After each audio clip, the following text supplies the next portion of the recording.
Hi, Bartek Urban. I invite you to test the Porsche 911 Turbo S, and the Turbo S Cabriolet, at that. And I'll add right away that it will be a very quick test. After all, the car is very, very fast. And after the test, there will be something extra, something for true Porsche fans. You're welcome.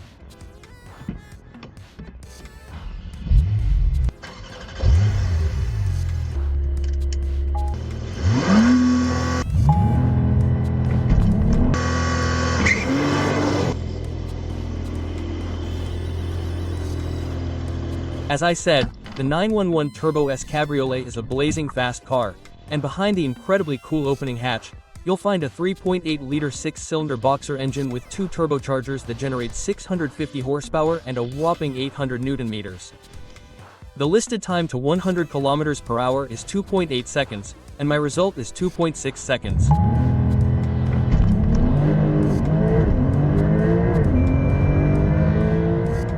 Yes, 2.6 seconds in a production car, which, of course, doesn't have 1000 horsepower. That's crazy. What's more, it's not like I managed to achieve that time once. I took 8 measurements. The first 4 starts were 2.8 to 2.9 seconds, because the Porsche was constantly struggling for traction, even though it's a 4-wheel drive, but from the 5th start, it was consistently 2.6 seconds. It's insane how precise and fast this car is. In fact, acceleration from 50 to 150 km per hour is 3.9 seconds, and from 100 to 200 km per hour is 6.1 seconds. It's a wonder. Top speed is 330 km per hour.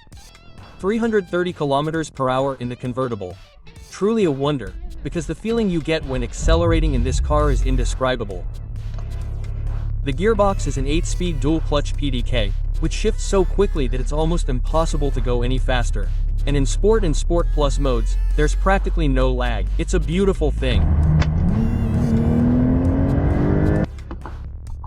If only the gear shift were nicer, because this one is awful, a little nuisance that just looks wrong.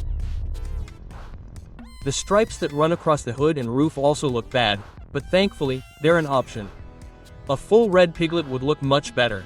The turbo version can, of course, be identified by the rear air intakes, which the regular versions lack, and these air intakes and side extensions look great while driving, as you can constantly see that rear end in the mirrors.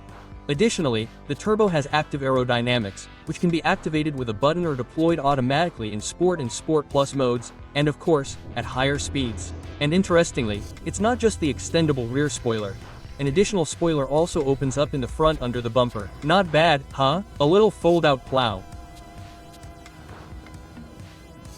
The trunk in this car is small, which is obviously in the front, because the engine is in the back, and the trunk in the front has a capacity of 128 liters. I went to Wrocław with a friend, and let me tell you, we barely managed to fit 2 backpacks and a few recording gadgets in there. Interestingly, the manufacturer also lists the space behind the front seats as open cargo space, and it measures 163 liters. There are indeed 2 seats, but even children can't fit there, so it should be considered a trunk. But beyond the trunk, the 911 Turbo S is, in my opinion, a car that could easily be called an everyday supercar. Seriously, it's one of those cars you can take on the road, to the track, or to do some shopping in town. These purchases are small, of course, but doable. Thanks to the 911 Turbo S's all-wheel drive, driving is truly effortless, and it doesn't want to kill you. Of course, if you hit the gas hard on wet pavement, the car will struggle for traction, but it will also regain it just as quickly if it loses traction. You can probably guess that it's quite firm, especially in the sporty settings. But I don't think anyone would have thought the 911 Turbo S would glide over bumps like a Rolls-Royce. Although, in my opinion, it's still pretty good. It's good when you're driving calmly, and brilliant when you're going fast. The 911 Turbo S is precise, sharp, and incredibly fast. Every corner feels like you're taking it to the limit, yet you can still push it and accelerate. The steering is very precise and responsive, and the suspension is perfect when you're driving hard. And the turbo version also has ceramic brakes in the base, which are super powerful. They squeak a bit at first, but once they warm up, they're incredibly powerful. You really feel that this is a true sports car. Basically, the only drawback is the sound of the engine and exhaust system. A 6-cylinder boxer isn't exactly the epitome of acoustic experience. You have to appreciate that. The sound is strongly mechanical. You can hear the hiss of the turbines, but it's not brutal.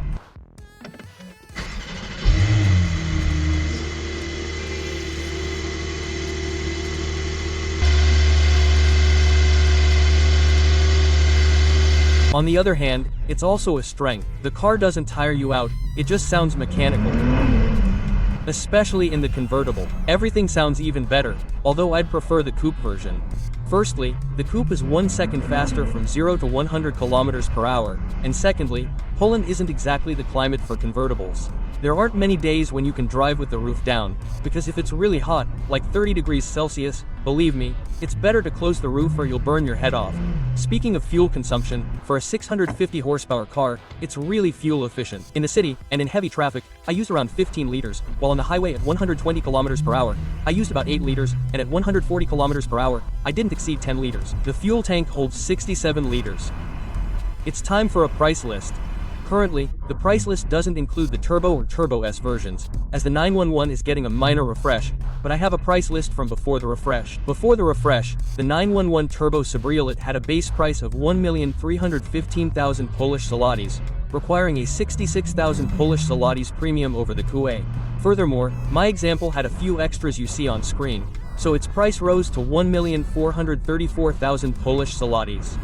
As you can see, with Porsches, you really do pay for everything, and it's very expensive. Moreover, the facelifted version will be even more expensive, in my opinion. I'm judging this based on the prices of other models. For example, the base version, the 911 Cabriolet, cost 680,000 Polish zlotys before the refresh, and after the facelift, it's 711,000 Polish zlotys, a 31,000 Polish zlotys premium.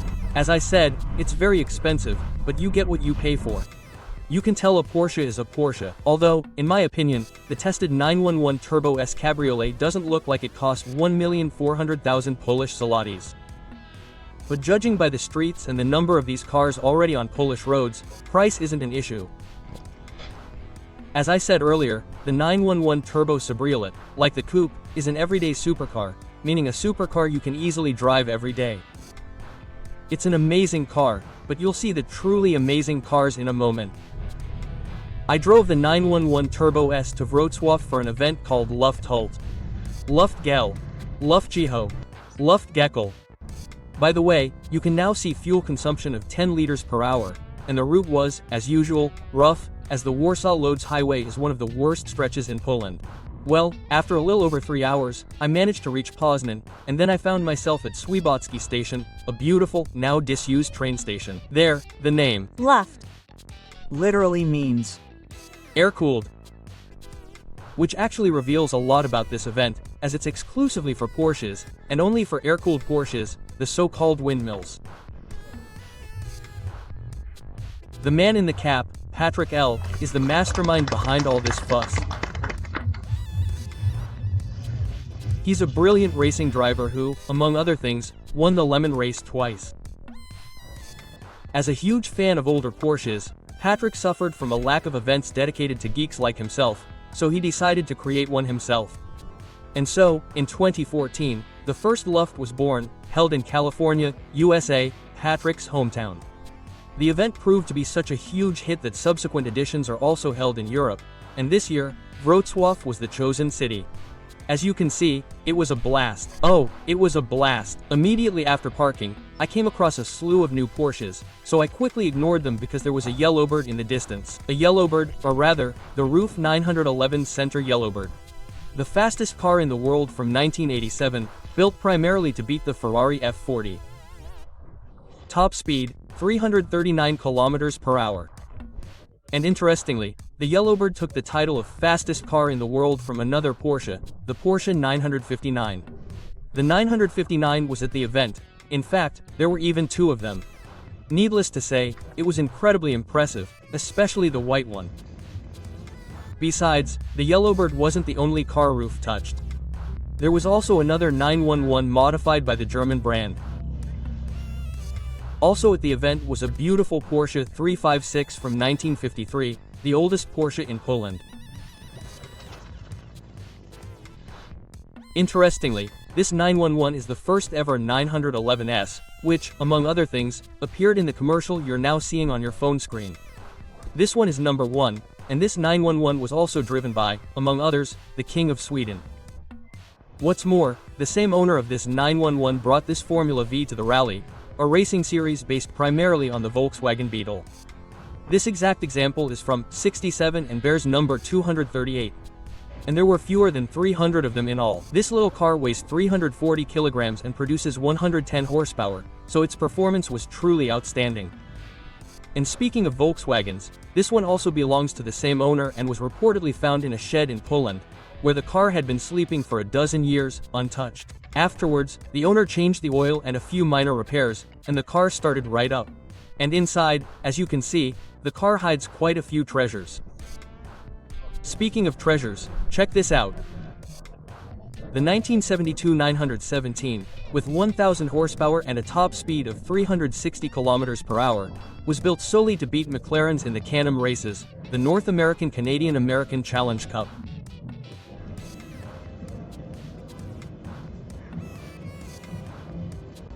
It looked hellish from behind, shocking.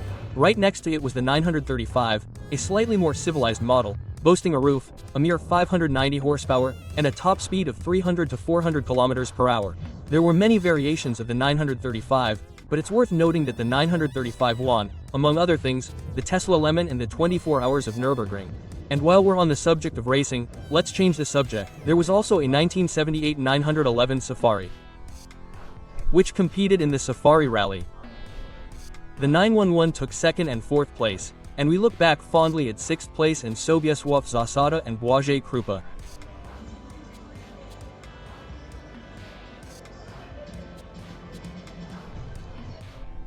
Let's return to Volkswagen and the so-called Volkswagen Porsches, the 914. These are models that are often not considered true Porsches, but Volkswagens. And here's an interesting fact. Approximately 119,000 914s were produced, and only 2.8% had Porsche engines, namely the 6-cylinder 2-liter engine. The remaining over 97% had Volkswagen engines. There were also beautiful RS models in their usual gorgeous paint jobs. In general, Luft is one of those places where I didn't know where to look, because everywhere there was something I wanted to see. Even the variously tuned versions had something special. There were also such tuning legends as the RWB and Singer. The RWB is all about those huge extensions and rivets, and the Singer is again what we call rest mods, a modern car in vintage leather. That's a nutshell. And it's incredibly expensive.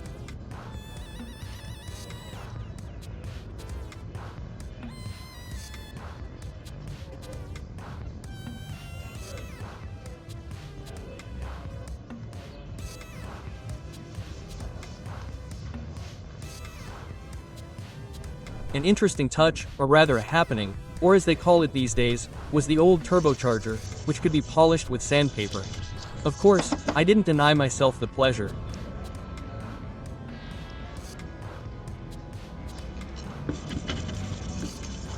And on the other side was a 356 Speedster in its original paint job, which also needed a restoration, but it's a good thing no one did. That patina creates an incredible effect, as if the car had been driven day in and day out for 60, even 70 years, and no one had touched it. It was beautiful. Besides, something beautiful was probably the word I repeated most often at the event, because every car was beautiful and had that certain something. In fact, there was even a Porsche ambulance on a Panamera. And now we're getting to the new Porsche models, because there were plenty of them too, as Wrocław was a stop for the Porsche parade that day. I have to say, it was also nice to see the new ones, although I would have preferred to choose one of the older models. And finally, a few words about the event itself, which if you're a Porsche enthusiast or owner, you absolutely must be there. The atmosphere was fantastic, with every owner eagerly chatting about their treasures, and there was also a great atmosphere after dark, where there was simply a huge party with great food. Okay, that sausage was awful, but the rest of the food was very good. And at the end of the event, as I was leaving, I met another very good car, a Mercedes McLaren SLR. And on the way back, I was blocked countless times by overtaking trucks, which, if I remember correctly, are prohibited from such maneuvers.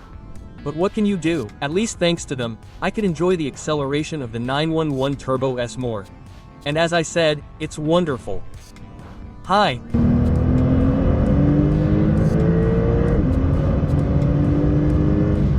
posting all this?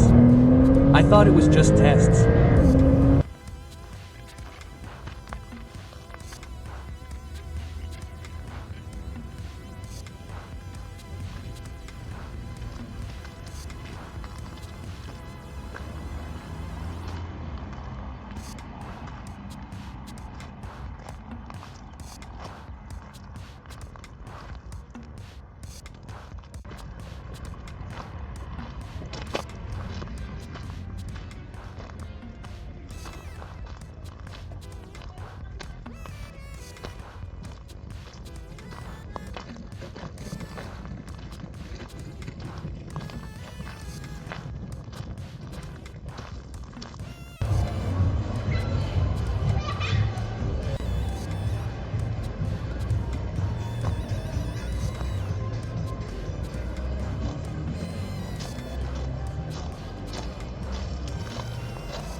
That we'd kiss.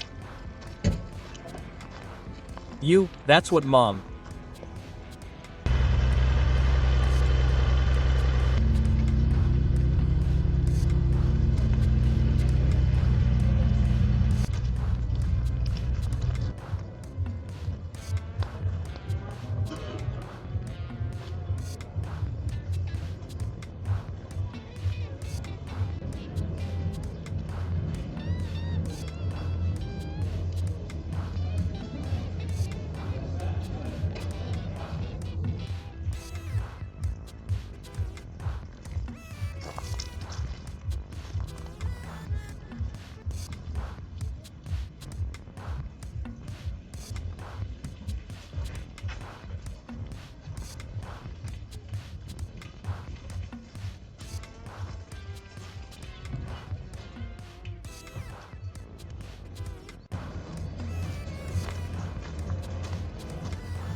Said. Wait.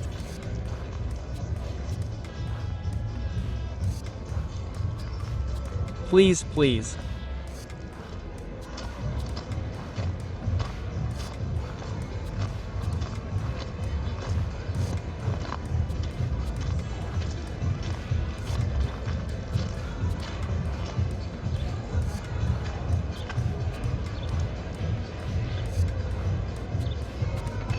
Hi.